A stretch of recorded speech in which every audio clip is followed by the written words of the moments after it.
The Commission on Church Growth and Development would like for you to know how the thousands of shareholders in the Central Texas Conference are making a difference in people's lives.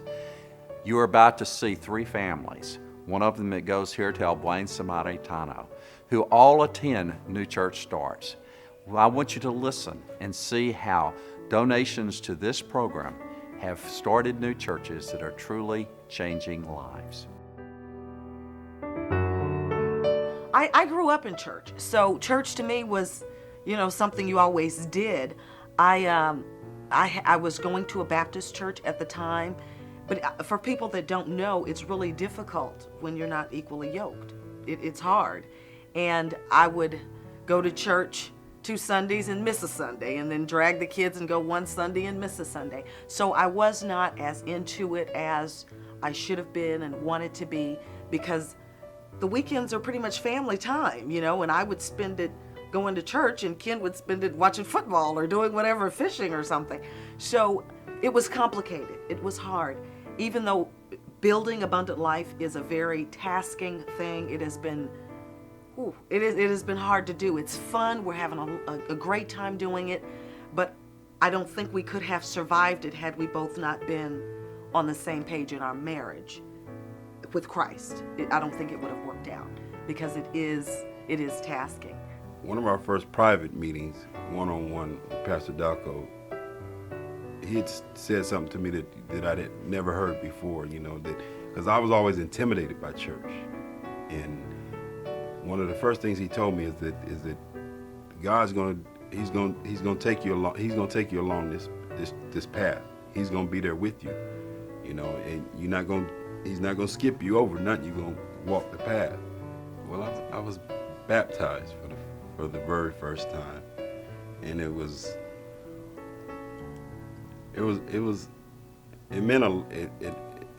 meant a lot more to me than anybody in there could have known.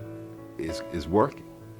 It's working. I have no doubt at all that Abundant Life they'll be celebrating 100, 150 years anniversaries, no doubt. We won't be there, but they're going to be celebrating. I think it will do well. I said, she said, "Where's it at?" And I said, it's in the cafeteria of a high school. She said, "I don't know about that."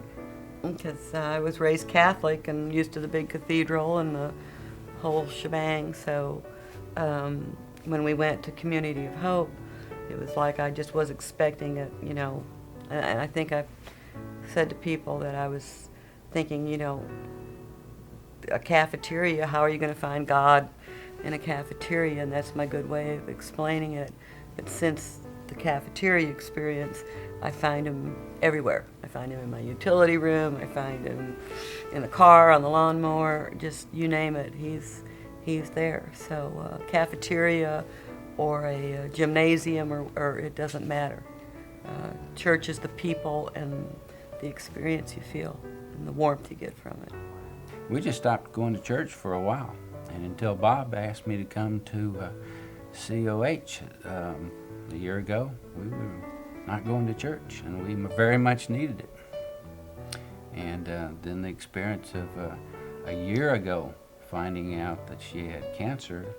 We were on vacation, and she had known about it before we went on vacation, and decided not to tell me or bring it up till we got back. So about 2 days after we got back, she says, "I've got a lump in my breast." And about the same time, that Sunday or so after that, we started going to the church. I think we had attended a church about 3 weeks prior to that, and just continued to go, and even through my illness, through all my chemo and everything, I don't think we missed but a handful of Sundays. Just when she had major surgery. Yeah, or was really sick, and was very rare, because it got to be where we have to be there. We want to be there. The warmth, you feel that they genuinely care about you. This family has prayed for you, and they care. they reach out and want to be part of it. They just want to experience you. And we've met wonderful, wonderful people through that. Other people that have had similar, circumstances and family members or whatever. So you find a kind of a relationship there with those people. People always say to you, when you're in a crisis, everybody runs to church. And it's something what you do. And I said, well, if cancer is what made us run to church, thank God. If that's got me there, I'm there.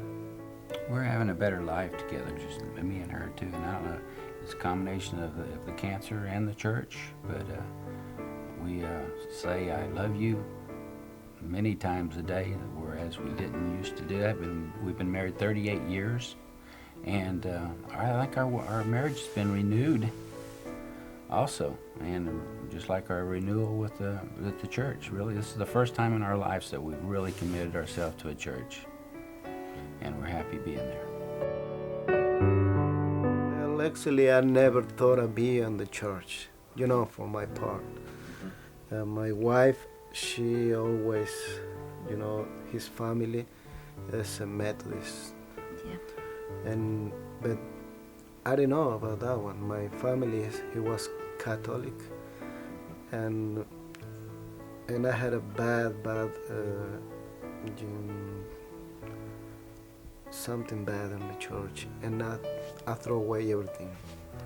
Una amiga Yeah. me habló de las clases de inglés en la iglesia. Friend of mine, he talked about the classes, English classes, Entonces, yo me vine a las clases. and I came to the Mis English niños classes. estaban chiquitos los dos My little kids, he was little, y mi hermana venía a la mañana. and I just come in the morning. Un día la esposa del pastor One day, the wife pastor, me invitó a venir al servicio she invited me to come to the service, y yo acepté a venir, and I'm accepted to come yo sola. by myself. And by this time we're talking about 6 years after we came to the United States. It was the first time getting in, and I'm starting another church I went to visit, and I heard about the one big testimony from somebody. It was, and it impacted my life, and I cried this time. But I don't know what this feeling is, something different. But nothing happened on this time, because the most important things in my life, it was football, soccer, and I drank a lot of times, or spend a lot of times and drinking, and different, total different. And when I came the first time on this church, I sit on the last bench, and I turned my face away, and and I saw a lot of people, and my feeling inside, I said, no, I don't want to talk to nobody. I'm scared. When I passed the time, I jumped to the last one, to the next one, and the time is rolling up. And one day I was in the third line of the bench, and I sit over there, and something's happened. God touched my life.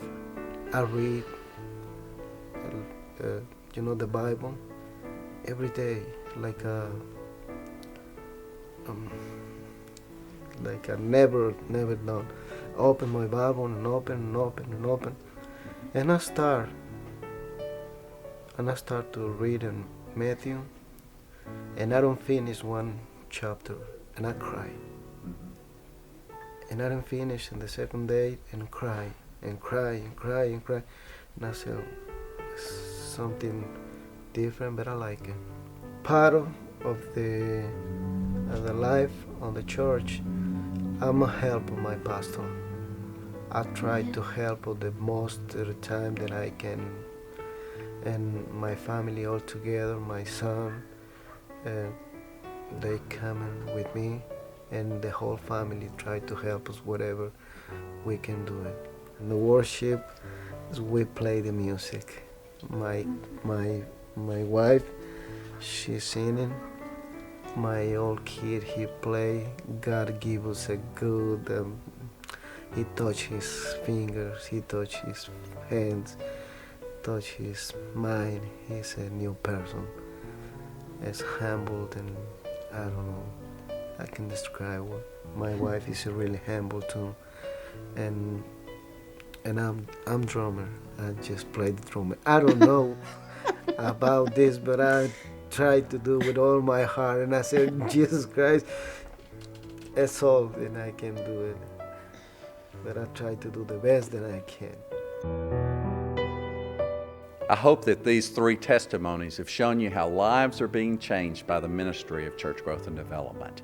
I want to encourage you to think about becoming a shareholder along with the thousands of others, lay people and clergy all over the conference who are giving money to start new churches so that lives will be changed.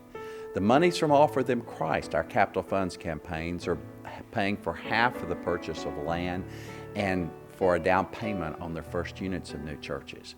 But the shares are critically important in addition to that, because we need to pay the salaries for ministers, we need to rent facilities from the worship until they get that first unit, and also some evangelistic marketing money.